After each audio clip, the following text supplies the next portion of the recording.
Hey there, this is Ram, and you're listening to my podcast. This is the first episode. I thought I would start with something light, but it turns out I cannot. There's a burning issue going on, and I think most of you are already aware of it, if you're in India, that is. The issue right now is about CAA, or Citizenship Amendment Act 2019, and there's a lot of noise around it, and I thought, well, let me bring some sense into all of this hodgepodge of things that are going on. So over the last week, I want to say this is my very first episode of me talking and not reading from a story, so bear with me. Of course, that doesn't mean that you do not send me constructive criticism. It's always welcome. I want to improve. So, yeah, I guess that's it. Anyway, over the last week, we saw a lot of protests everywhere. Most of the groups that I'm part of had a discussion about the CAA going on. When I said what I said, I actually surprised a lot of people because most people think that my ideas are contrary to the ruling parties in India. Now, I don't know how to explain to them that my ideas do not have anything to do with what politicians say. Politicians say what they want to say, what they have to say. It's their profession, right? My thoughts are about what I learn from what facts I see, right? Anyway, let me get to the point. The Citizenship Amendment Act is not about throwing people out at all. The NRC is a different issue. And of course, like always, anybody is free to disagree. This is a free country. I'm a free man. You're a free person.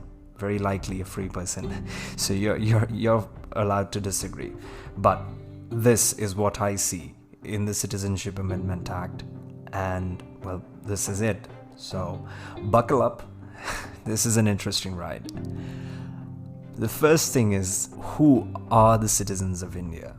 And this I'm going to talk from a really constitutional perspective.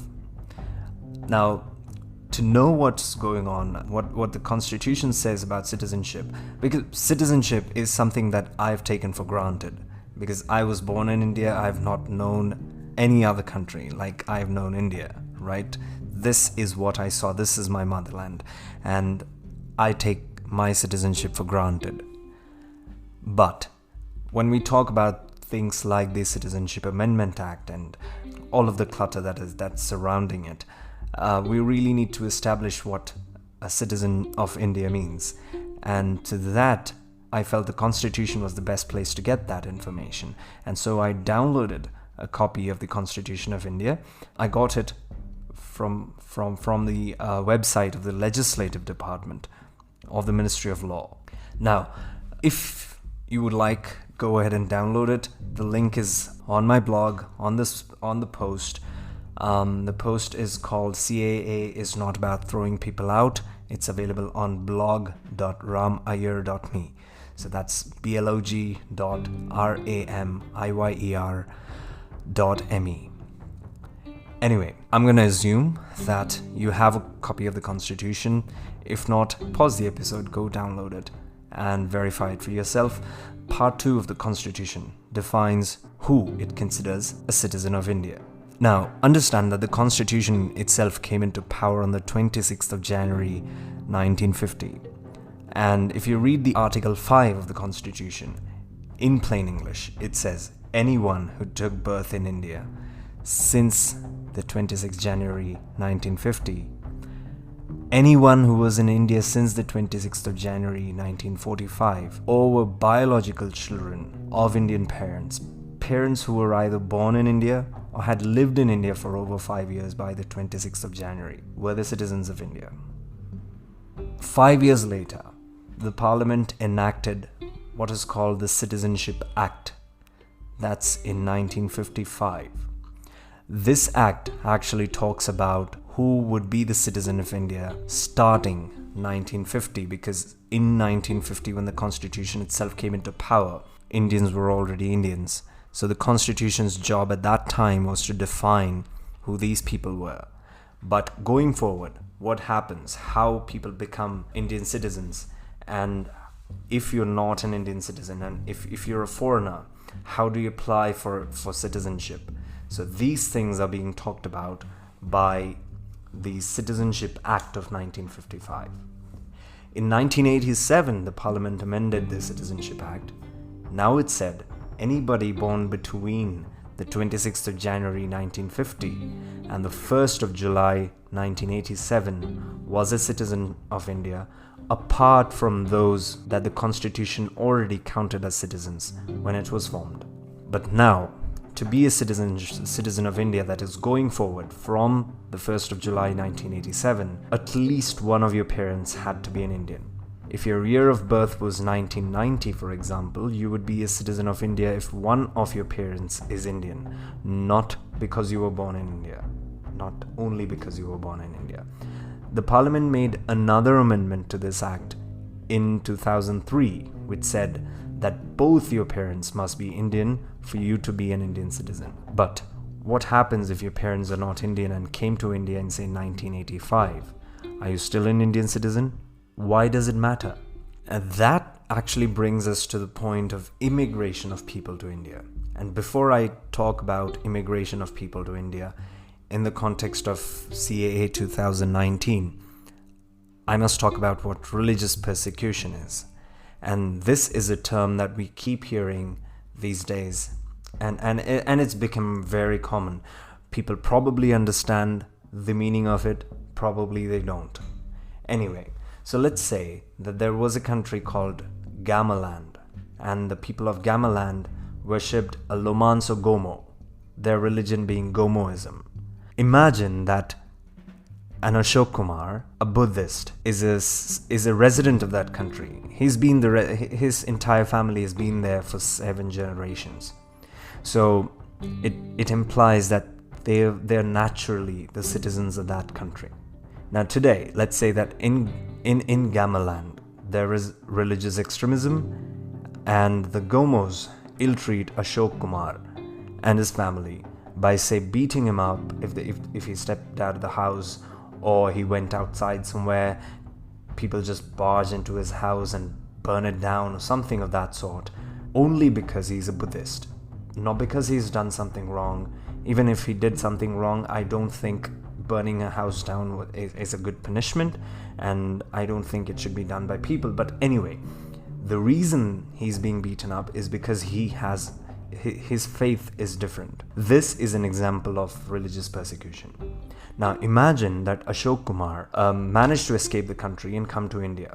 Now he's an immigrant, and there are 2 kinds of immigrant. The first is a legal immigrant. For example, if I went to, say, Greece with a passport and a visa, which means I'm going there with the permission of that country, I am a legal immigrant.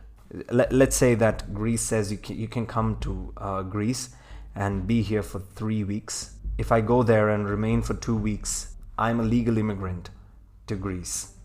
And then I come back within 2 weeks. I come back being a legal immigrant. The other kind is the illegal immigrant, which we'll come to at some point. Now, this way, Parsis from Iran have migrated to India. During the partition of India in 1947, probably a few years that followed 1947, millions of people went from the dominion of India to the dominion of Pakistan and vice versa. Now, even after the partition, people from East Pakistan kept coming to India because of religious persecution over there. Thousands of Sri Lankan Tamils have come to India. Tibetans have come to India. In fact, the Dalai Lama lives in India. Similarly, Rohingyas from Myanmar came to India. And this is recent. I think it was 2015. People from Afghanistan have also at some point come to India to escape religious persecution there. Now, according to the 2001 census, most migration to India took place from Bangladesh and Pakistan. Remember, this does not say Muslims alone migrated from there. and this is an important point to note, these immigrants could be Hindus, Sikhs, or anyone, including Muslims. Now, these people who came to India are immigrants.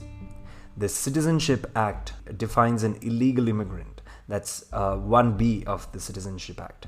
It says, illegal immigrant means a foreigner who has entered into India without a valid passport or other travel documents, and such other document or authority as may be prescribed by or under any law in that behalf, or 2, with a valid passport and other travel documents and such other documents or authority as may be prescribed by or under any law in that behalf, but remains therein beyond the permitted period of time.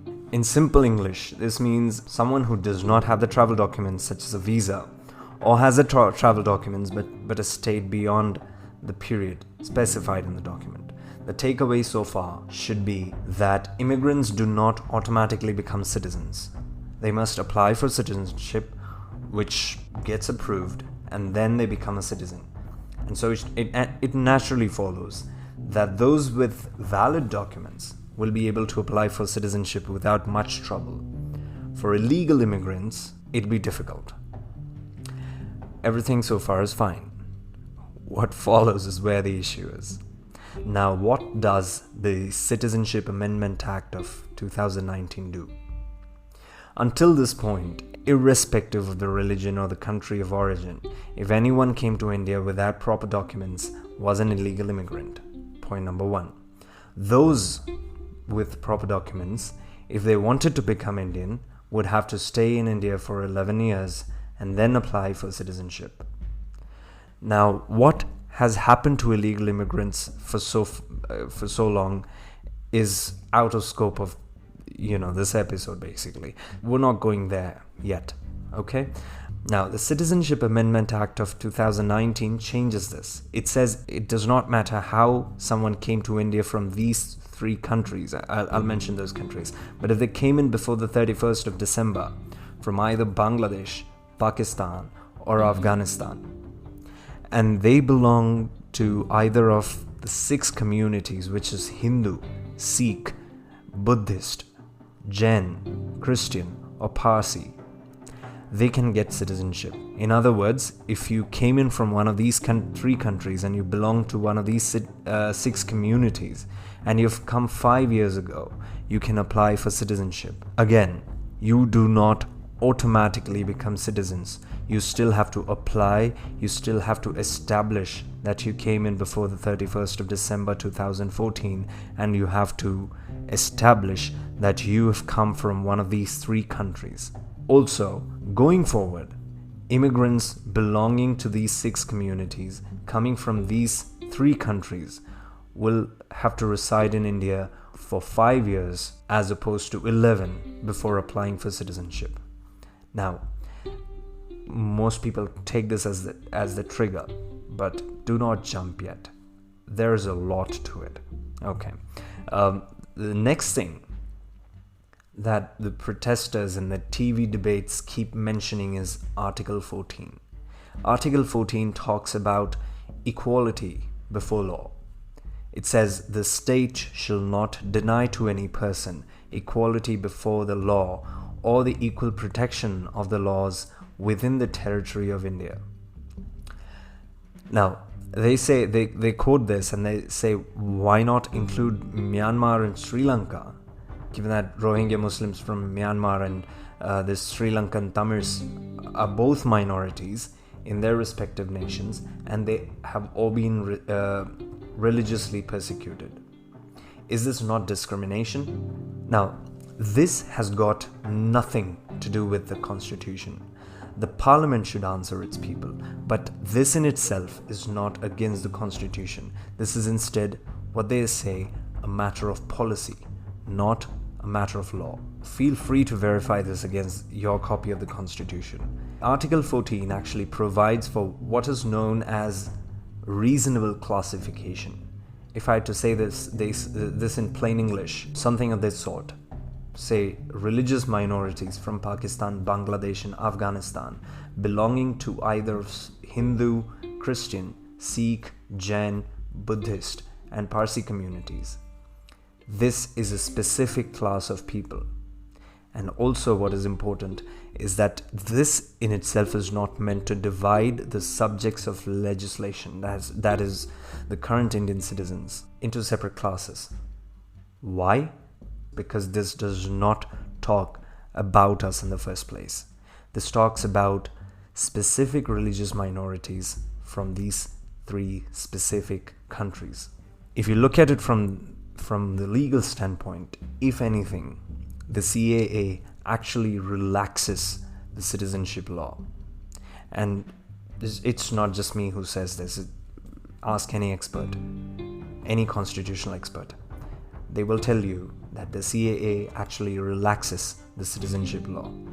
In reality, it says, and this is the most misunderstood point, everybody thinks that it excludes Muslims from citizenship. It's not so. In reality, Muslims coming from these three countries are the same as any other immigrant. For example, persecuted Tamils from Sri Lanka and the Muslims coming from Pakistan are treated in the exact same way. But those from these 6 communities that we mentioned will have the law relaxed because the amendment presumes them to be persecuted minorities in Muslim majority countries. And where do you find this? You find this in the parliamentary debates. Is it okay to presume that people from these communities in these countries are religiously persecuted? Legally, yes. Constitutionally, yes. But now, if you're among those that ask if the government can do this, people say, how can a government do this? Who gave the government the power? That's Article 11 of the Constitution. It allows the Parliament to regulate the right to citizenship by law. And I quote, "Nothing in the foregoing provisions of this part shall derogate the power of the Parliament to make any provision with respect to the acquisition or termination of citizenship and all other matters relating to citizenship." Plain English, the Parliament has all the rights to decide the right of citizenship by amending the Constitution. This gives the right to the legislative body to bring in acts such as that of 1955 and the amendments to it, such as those in 1987, 2003, and the current one, 2019. Now, at this point, it does not look like the immigrants have to establish religious persecution, and that's another important point to note. The Parliament discussed the matter of religious persecution, but this part does not feature in the body of the bill. The Parliament assumes that minorities in these 3 countries face religious persecution, and that's good enough for the Constitution of India.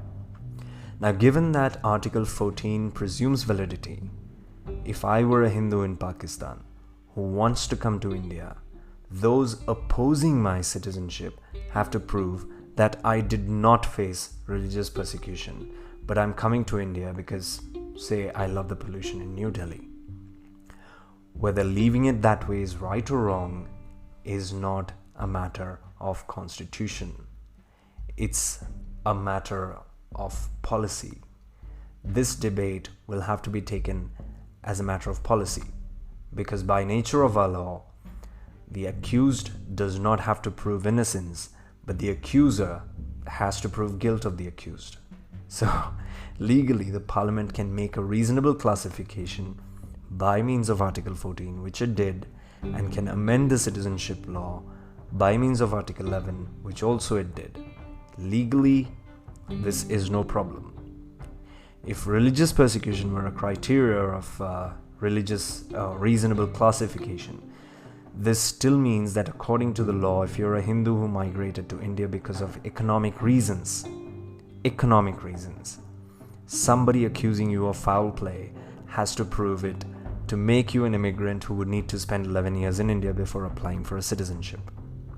It's not your responsibility to prove that you were religiously persecuted. Now the question remains that if religious persecution were a criteria, whether the government will ask non-Muslims coming to India from these three countries on economic or other grounds, or the potential quote-unquote infiltrators, to wait 11 years. Who will fund the foul play? Again, policy issue, not a legal one. A question for Mr. Shah's claims to answer, not for the Constitution. If you can legally prove that you're a religious minority, that is, you belong to one of these 6 communities, and you come from these 3 countries, you have a relaxed citizenship process. Now, if all you cared about was validation of your claims, you can stop listening to this and get on with your lives. But if you care about the spirit of India and about educating yourself, then hang on. Here are the nuances. Now, why are people crying unconstitutional? That's the very first question, and at the beginning, I was of the thought that this went against the Constitution. And then I read documents. I downloaded the Constitution, read parts of it myself, spoke to people from both the sides, and listened to their claims. What's Up University, of course, had a boatload of crap as usual, but I've reached a point where I can differentiate between fact and fiction, and I'm not one of those that is emotionally attached to my religion or anything. I would rather say I'm more of a rational thinker than an emotionally religious person. So, among those that say that this is technically constitutional, but it deviates from the principle of the Constitution, I belong to that category. Now, this anxiety, and I say this very carefully, only about those that are anxious based on facts, not every protester out there. This anxiety stems from some of these aspects. The first one is the Assam issue. If you look at the protests happening today, most of them are in the northeast. Yes, there is a lot happening in Delhi. There's one happening in there are a few happening in Bangalore. There are a few happening in Chennai and so on. But the concentration is the highest in the northeast, and so everyone talks about Assam and immigration of Bangladeshis to Assam and the other northeastern regions. The Home Minister says infiltrators are the nation's problem. Ghuspaitiye desh ki samasya hai. Because West Bengal is a border state, the problem is more acute there. But infiltrators are there in the entire country. And then we talk about the NRC exercise in Assam. This increases a lot of noise. So I am going to separate NRC from CAA.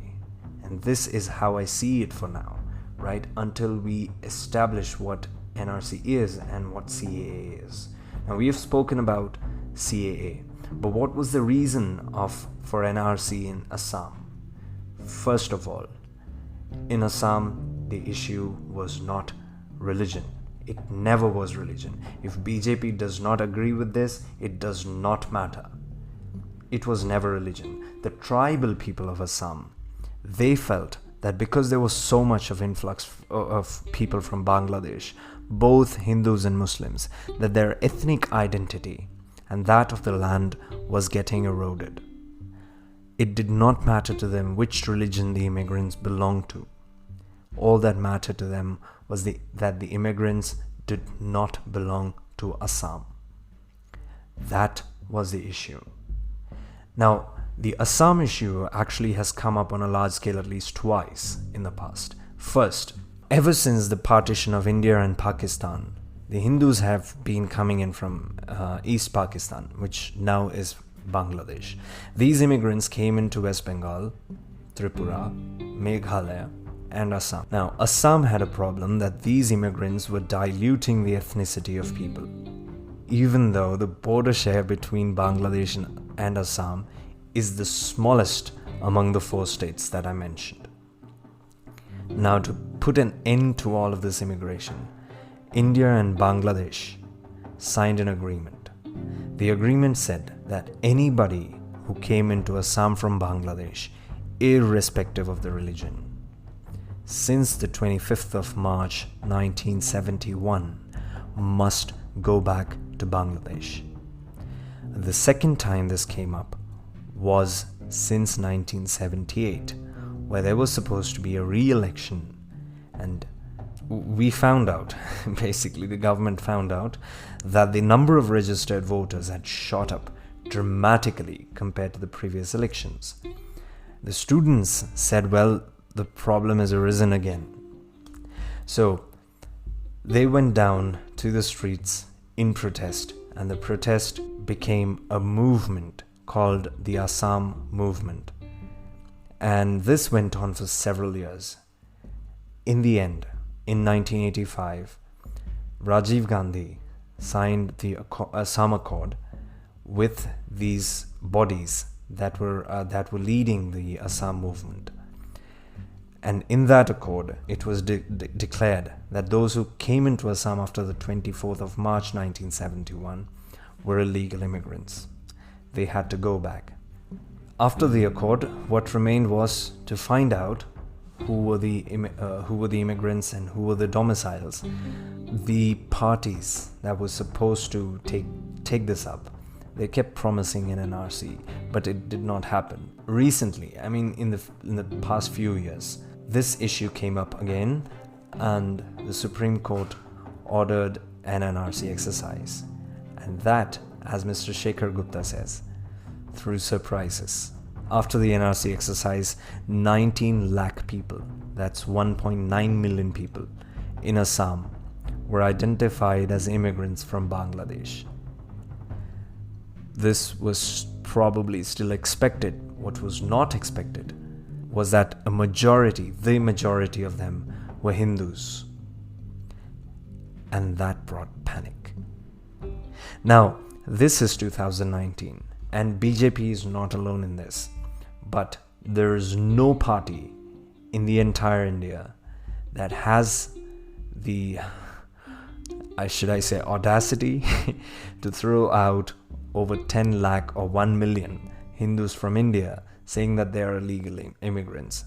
Not one political party would do that in 2019. Not the Congress, not the left, and most certainly not the BJP. If the BJP pitched something like this, I would look to the West in the morning to welcome the sun. I mean it. Now, if you understand what the CAA of 2019 says, you will know that it goes directly against what the Assam Accord of 1985 said. And it goes directly against the agreement between India and Bangladesh of 1971. So, in a sense, it kills the purpose of the Assam movement. And it also renders all of the efforts of the government and the 1,200 crore rupees, that is 12 billion rupees, spent in the NRC exercise wasted. The CAA was supposed to handle this issue like a hot knife on butter, but it ended up being a pneumatic drill, jackhammer on granite. Again, do not jump, not your trigger. Now, what happens if I cannot prove my citizenship? Let's say that I'm outside of Assam and I cannot prove my citizenship. At this point, the answer to this question is unknown. All we can do is look at Assam and see what's happening and speculate. This is probably what would happen now to us. But the government keeps saying that the NRC exercise in Assam was entirely different, and that will not be replicated in the rest of India. But there will be an NRC process in India. So far, it's not officially spoken about the criteria on which the NRC exercise would be run. And we would need to wait. But in the meanwhile, let's address a few of the claims that these politicians keep making. First thing, are people coming from Bangladesh? And this is something that's picked up real good traction, because everybody thinks that people are coming down to India from Bangladesh. And I would be surprised if I'm proven wrong, because I'm talking on basis of data. Look, there are two reasons people come from Bangladesh to India. People have been coming from Bangladesh to India over the past 7 decades. 1, religious persecution. 2, economy. Ask anybody who came to India from Bangladesh with an idea to settle here, not people who came here to visit. People who came in with the idea to settle in India. They will tell you one of these 2 reasons.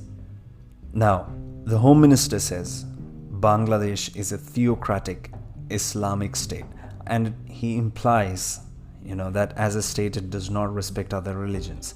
He says that Hindus suffer torture in Bangladesh. If somebody said this about Pakistan, I will accept it without second thought. I'm not saying that all Pakistanis are bad. I'm just saying that as a state, Pakistan is capable of doing it. But Bangladesh,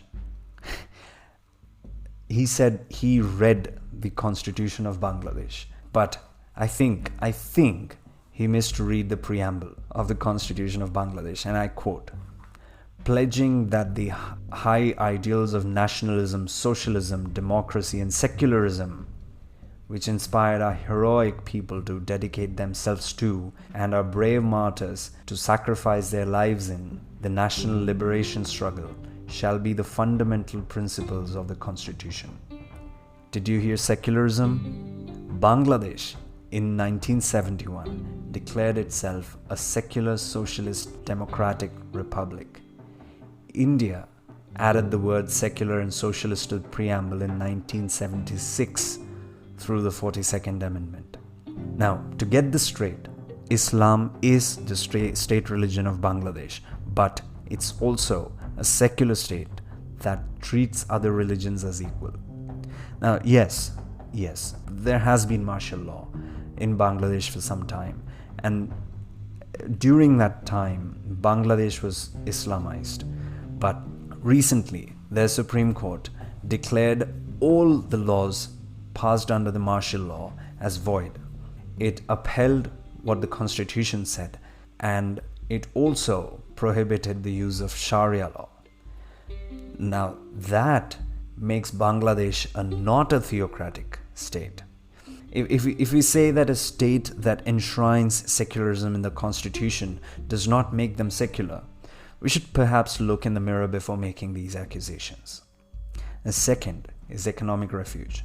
India was once way better off than Bangladesh, but in 2019, Bangladesh is either equal or better than India in a good number of economic indicators, and this data is from the print.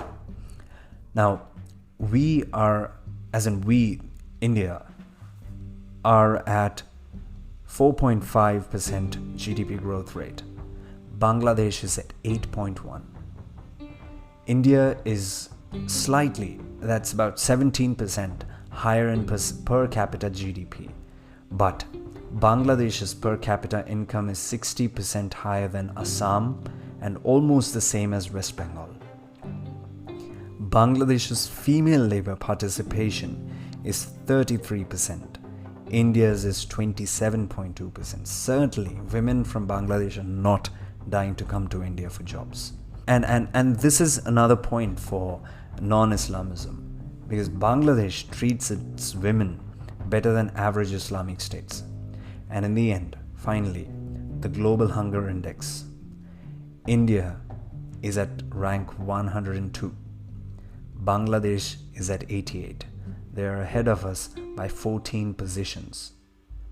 In other words, there may have been Bangladeshis coming in the past, but India is not attractive to them anymore.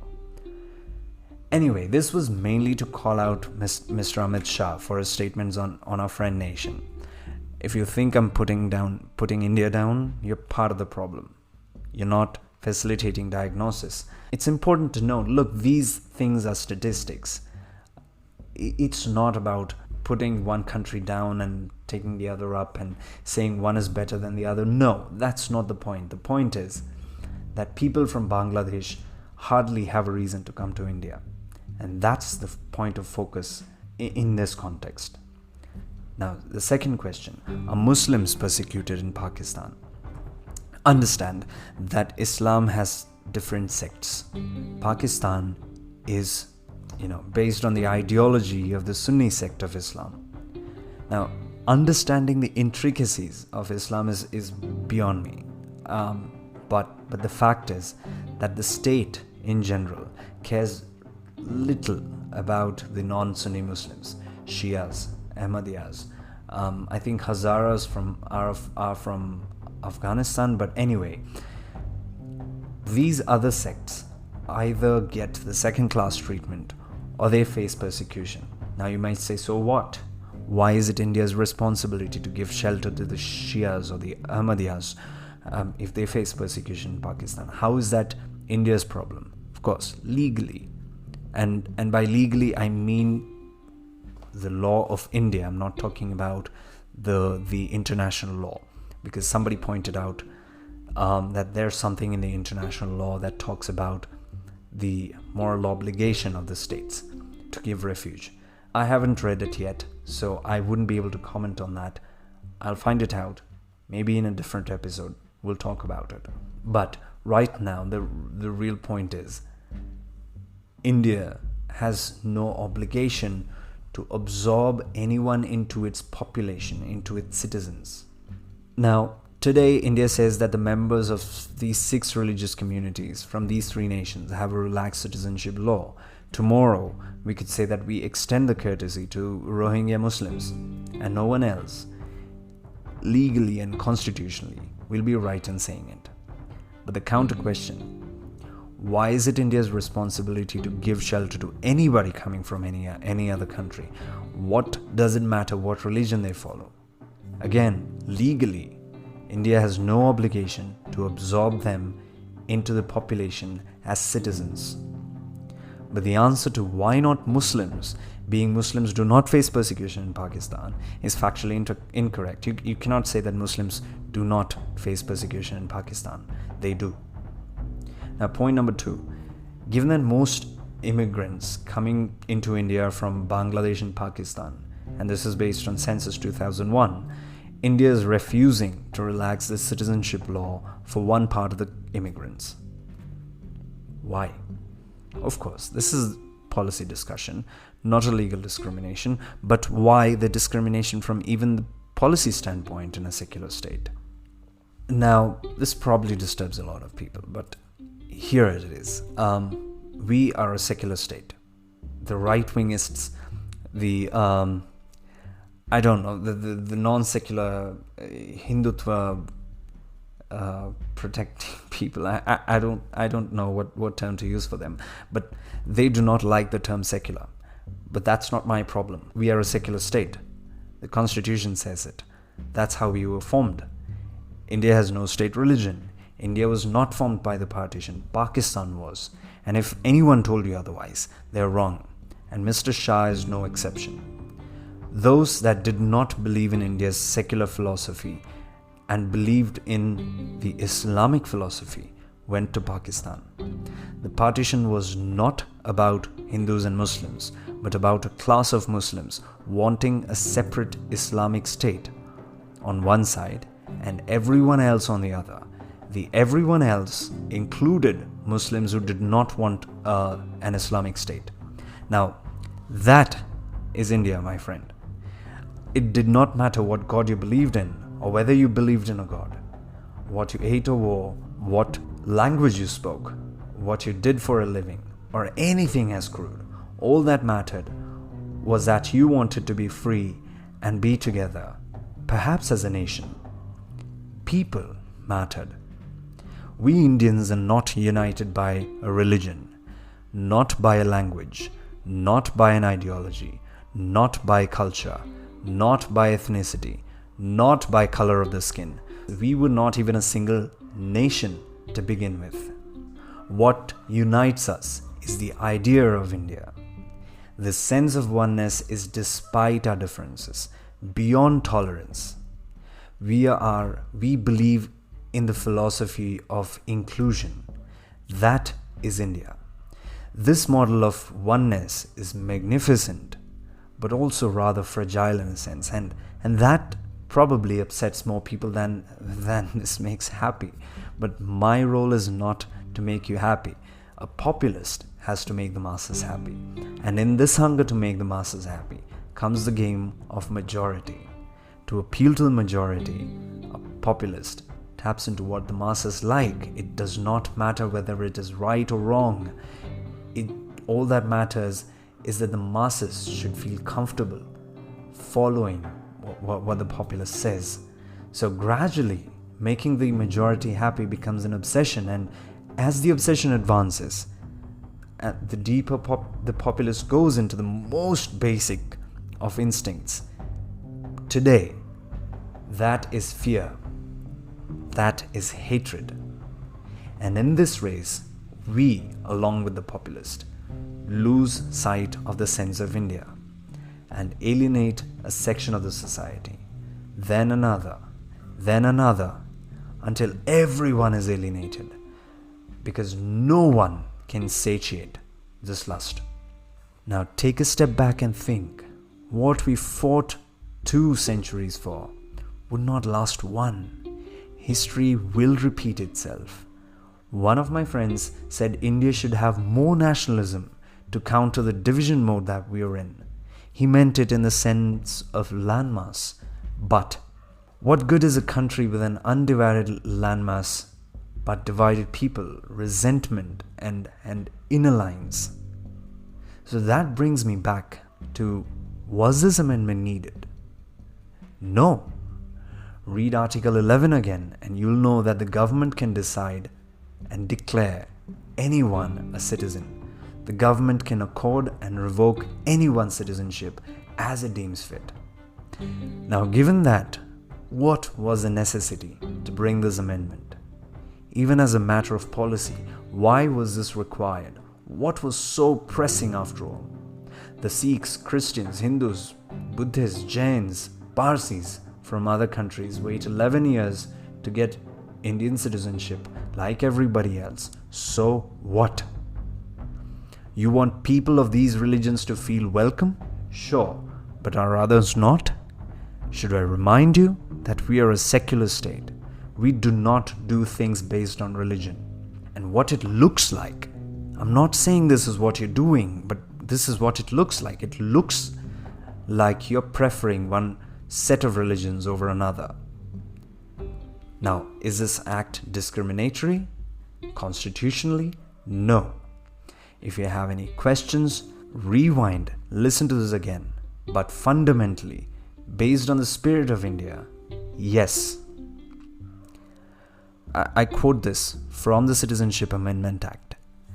In the 3rd schedule to the Principal Act meaning the Citizenship Act, in clause D, the following proviso shall be inserted, namely, provided that for a person belonging to Hindu, Sikh, Buddhist, Jain, Parsi or Christian community in Afghanistan, Bangladesh or Pakistan, the aggregate period of residence or service of government in India as required under this clause shall be read as not less than 5 years in place of not less than 11 years. And now that we've discussed citizenship and the Citizenship Amendment Act and secularism, we come to nationwide NRC. And this is what makes the act malicious. My opinion, of course. You're free to disagree. Now the Home Minister says, आप chronology समझिए, understand the chronology. पहले CAB आएगा, उसके बाद में NRC आएगा. First, the CAB will come into existence and then there will be the NRC. During the NRC exercise, based on our experience, everyone in India is suspected non-citizen to begin with. Now the citizens then establish their citizenship and get included in the registry and probably get a number. Now, I would have no problem establishing my citizenship because I have airtight documentation proving my citizenship right from my birth. I got educated, I know to work with the government functions, my parents and I have ensured to preserve the documents. I have a job in the regulated sector of the economy. I have a bank account with continuous transactions. I have nothing to worry about. But what number of citizens can do this? I don't know. Will a voter ID count as a valid document? My guess is as good as yours. Now, back in the day, and people need to understand this, back in the day, nobody worried about all these things. Nobody had a digilocker to store the documents. What would those that do not have these documents do? For example, the only two documents that my mother has to prove her citizenship are the voter ID and the family card. Now, if you say that voter ID, will the voter ID be accepted? Because remember, what happened in 1978 in Assam was that the number of registered voters had shot up, and they could not take voter ID as a document for NRC. Of course, this is the rest of India. Probably voter ID could be accepted, but I'm not sure. If the voter ID is not accepted, the document that my mother can use is the family card. If they say, well, family card cannot be accepted, then she has no document to prove her citizenship. All she can do is prove that she's the wife of my father, and my father has all the necessary documentation to prove his citizenship, so that's not an issue. Now, this way she is a citizen, but what about others? My mother went to school, got educated, and still this is the situation. What about the uneducated or the illiterate? Perhaps they have the documents, maybe not. Maybe the documents they have will be accepted, maybe not. All that we say with respect to the NRC will be mere speculation. The government has not shared any official word on the exercise. Now, everyone says, do not look at the CAA with the NRC. They are two separate things. But I cannot help but look at them together, because Mr. Shah said the latter, that's NRC will follow CAA. And that the goal is to expel these intruders from the country. Should I read between the lines along with the current narratives? No? Alright. So, the amendment, if married to the NRC, goes against the spirit of the Constitution of India, not the Constitution itself. This is beyond technicalities. Now, do I support the NRC? Not at this time. Does it mean I'm in favor of illegal immigrants? No, I'm not in favor of anything illegal. Look, the NRC exercise is expensive. 12 billion rupees is not a small amount for a state. And to find 1.9 million immigrants, 6% of the population of Assam. Now, this is a small state. It has 3.09 crore people, or 30 million people. The expense, if this NRC exercise is carried out across India, that would be 52,000 crore rupees. And of course, this is by simple arithmetic. I have not accounted for the speed of the process and the inflation and operational difficulties and the challenges and those things. But in general, that gives us an idea about how much of money would be spent on this exercise. Now, can we afford it financially, especially at this time? Is this the most pressing issue in 2019-20? No. Second, do we go tracking down every illegal immigrant and throw them into detention centers? Okay, let's assume that we do it. In Assam, the NRC identified 6% of those that were evaluated as illegal immigrants. Assam is a border state. So, say the rest of India, we find 3% as illegal immigrants. That makes it 4 crore people, 40 million people. Do you have enough detention centers for them? Or are we going to build them now? Now, maybe NRC doesn't happen at all. Just like in Assam, it did not happen for 30 years. Good. But what was the necessity of this amendment? Now, when I spoke, one of my friends actually said, well, I want the persecuted minorities to enter. And I want to have a list of Indian citizens also. Give me a solution. Persecuted minorities can still enter, even without the amendment. Why do you want to make immigrants citizens? I don't see much sense in it. Okay, let them be immigrants. Let them be here for 11 years, and then they apply for citizenship, prove that they've been here for 11 years, and they want to become citizens of India, and they become citizens of India. whether they were persecuted or not. Okay, let's say they were persecuted. They belong to a different country. Why do you want to make them all citizens? I'm not saying that citizenship is bad, but I'm saying, what is the necessity to bring this law that says that you guys just have to stay here for 5 years and you become citizens of India, while the other guys, everybody else, has to stay 11 years. I mean, it does not really make sense to me. Nothing that I've heard as justification for this, for making these people citizens of India. It's all been bleak. There's no strong argument to support it. Now, leave it there. Let's come to NRC. If you want to do an NRC exercise, wait first. Work on the infrastructure. Now, let me give you an example. I cannot download my birth certificate online. Why? I have a physical birth certificate from the Chennai Corporation. Chennai Corporation also says that everyone born since 1989 can get their birth certificates on their site. There are birth certificates that exist for the day that I was born, a lot of them, but I do not find mine. And I tried to get in touch with people to fix it, but it's not worked. This is something that we need to work on as a government. Now, yes, it's nice of you to say that no Indian citizen will go through hardship because of NRC. That's a nice thing to say, because not all citizens of India have documentation to prove their citizenship. Yes, many of them vote, most of them vote probably, but are you going to accept voter IDs? Now, my point is, start regulating the documentation. Make a set of documents mandatory. Push citizens to get these documents. Make the process simple. Make the process understandable.